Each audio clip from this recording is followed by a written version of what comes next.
Salam sejahtera, terima kasih karena bersama dengan saya di Nazilin Unity Channel. Inilah dia pemimpin yang paling tak masuk akal. Orang berusaha untuk menoktahkan kemiskinan, dia pula lain ceritanya. Entahlah, kita pun tak faham apa sebenarnya ahli parlimen PAS mahu. Mereka mahu apa? Mahu nak membangunkan negara, mahu menoktahkan kemiskinan, ataupun mereka suka perkara ini kekal. Kita pun tak tahu. Anwar Ibrahim berjuang habis-habisan, mahu melihat kemiskinan dinoktahkan. Jangan berlaku lagi ada kemiskinan dalam negara ini. Tapi lihat, ini kata PAS. Dia kata, usaha kerajaan menoktahkan kemiskinan bercanggah fitrah. Ahli parlimen PAS ini akhirnya kena kecam. Jadi netizen kata, padan muka. Ahli parlimen PAS daripada Pasir Putih, Nik Muhammad Zawawi Saleh, menjadi sasaran kritikan selepas mendakwa iltizam kerajaan untuk menoktahkan kemiskinan tegar sebagai bercanggah dengan naluri dan fitrah ketika Allah menciptakan manusia. Sebelum kita teruskan ulasan kali ini, jangan lupa tinggalkan komen Anda dengan tanda pagar kami benci orang yang bodoh. Sebelum saya teruskan, saya perkenalkan dulu kepada Anda semua, ini terapi imun Transfer Factor for Life, terapi imun yang meningkatkan daya imun badan kita sehingga 400%. Secara umum dan ringkasnya, kita kena penyakit karena imun badan kita yang lemah. Apabila imun badan kita menjadi bodoh, ia juga tidak dapat mempertahankan tubuh badan kita daripada dalam.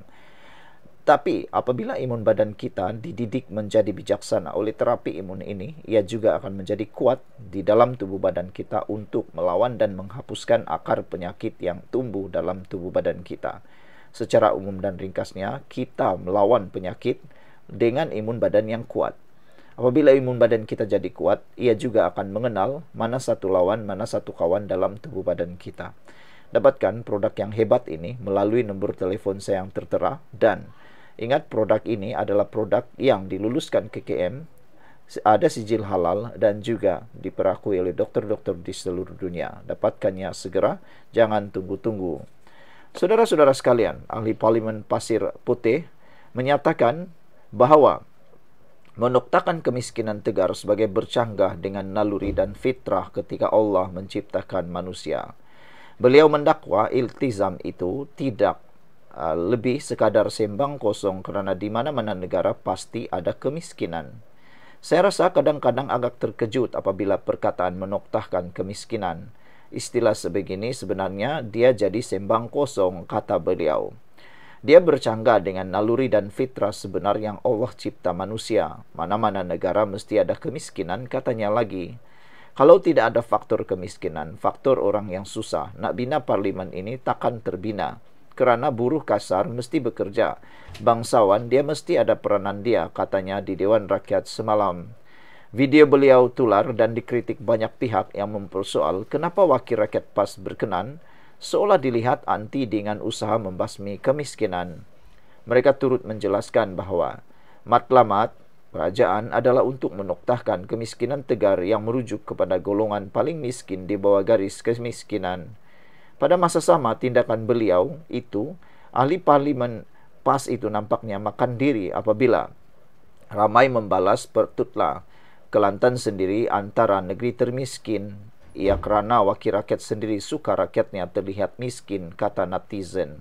Ada juga yang menjelaskan bahawa slogan menoktahkan kemiskinan adalah untuk menunjukkan kesungguhan dan usaha kerajaan membasmi kemiskinan dalam negara.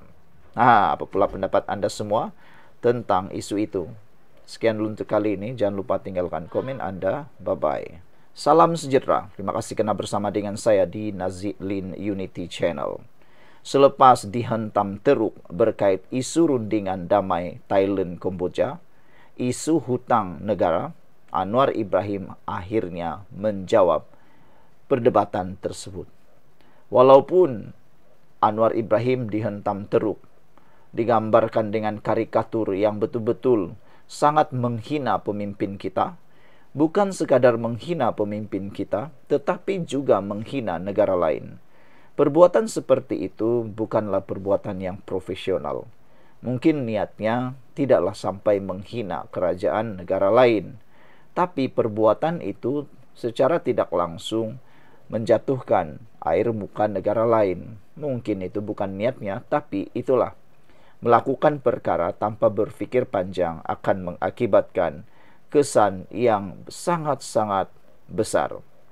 Saudara, jawaban kepada Anwar Ibrahim berkait dengan isu rundingan damai Thailand Kamboja dan peningkatan hutang negara akhirnya menjadi buah mulut di Dewan Rakyat. Perdana Menteri menjawab dua isu panas di Dewan Rakyat pagi tadi berkenaan peranan Malaysia menjadi orang tengah dalam rundingan damai Thailand Kamboja serta berkenaan hutang negara.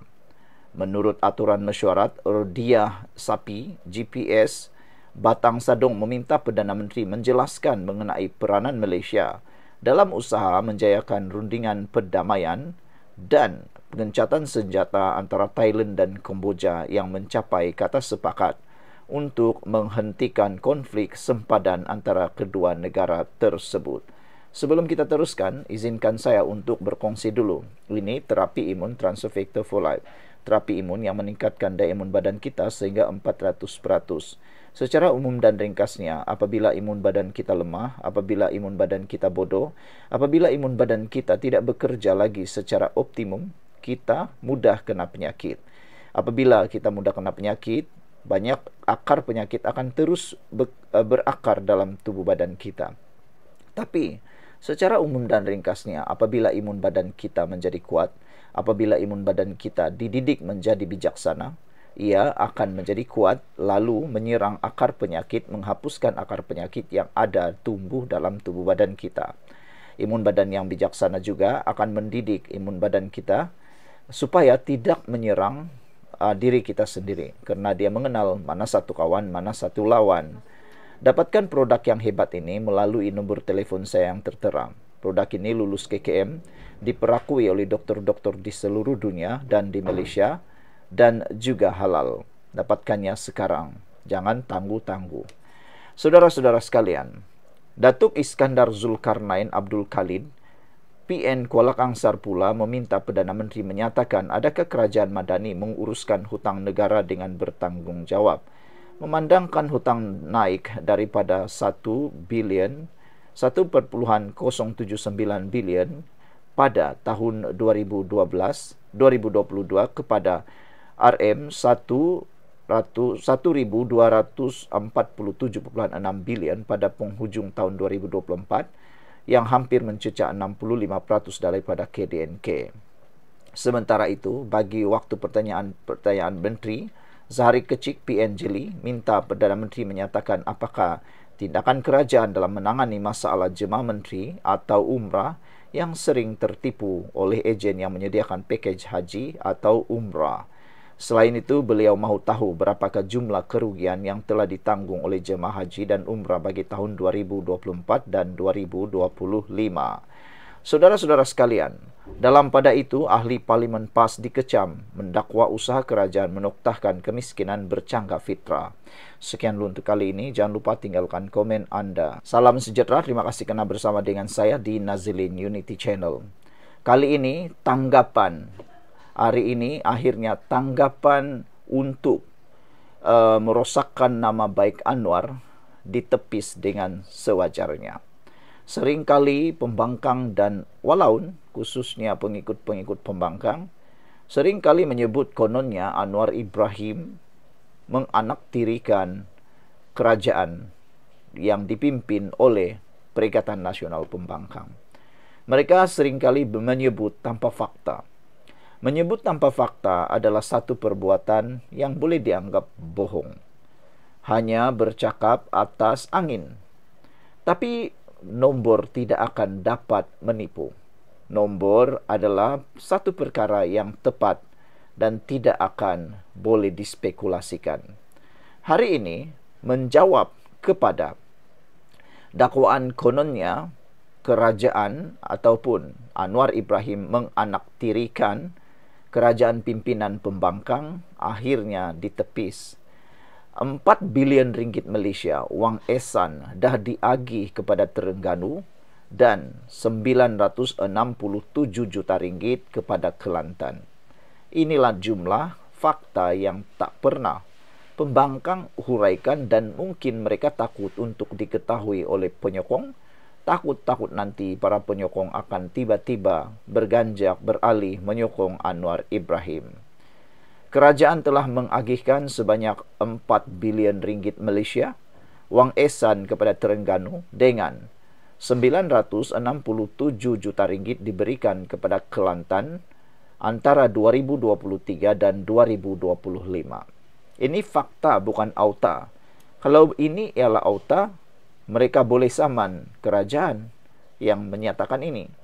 Tapi mereka tak berani kerana itu adalah perkara yang benar. Saudara, sebelum saya teruskan ulasan ini, saya perkenalkan dulu kepada anda semua, ini terapi imun Transfer Factor for Life.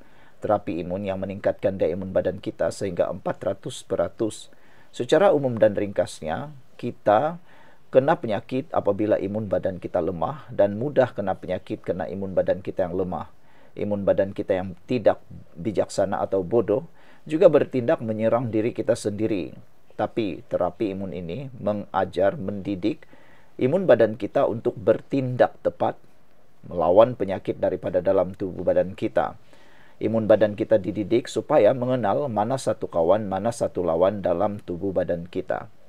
Produk ini lulus KKM, halal, dan juga diperakui oleh doktor-doktor di seluruh dunia dan di Malaysia. Dapatkannya sekarang melalui nombor telefon saya yang tertera untuk mendapatkan khidmat nasihat yang percuma. Baik saudara-saudara sekalian, Perdana Menteri Datuk Seri Anwar Ibrahim berkata dana ini digunakan untuk menampung kos emolumen bagi kedua-dua kerajaan negeri, melaksanakan pembasmian kemiskinan dan projek infrastruktur serta memenuhi komitmen lain. Sehingga kini, tiada sumber petroleum didapati atau diperoleh di perairan Kelantan dan Terengganu, kata Anwar Ibrahim. Semua sumber di pantai timur semenanjung Malaysia terletak di luar hub 3 batu nautika di bawah Akta Laut Wilayah 2012, Akta 750, kata Kementerian Kewangan dalam jawapan bertulis. Anwar menjawab Ahmad Marzuki Sari dari PN Pengkelan Cepa yang bertanya status pembayaran royalti petroleum kepada negeri pantai timur itu. Beliau berkata wang ehsan itu diagihkan kepada Terengganu dan Kelantan walaupun tiada petroleum didapati dan diperoleh daripada kedua-dua negeri itu. Anwar juga menjelaskan Putrajaya bersedia mempertimbangkan cadangan daripada kerajaan Kelantan dan Terengganu berhubung program serta projek boleh dibiayai melalui pemberian terbabit. Sekian dulu untuk kali ini. Jangan lupa tinggalkan komen anda, tekan butang subscribe. Bye-bye.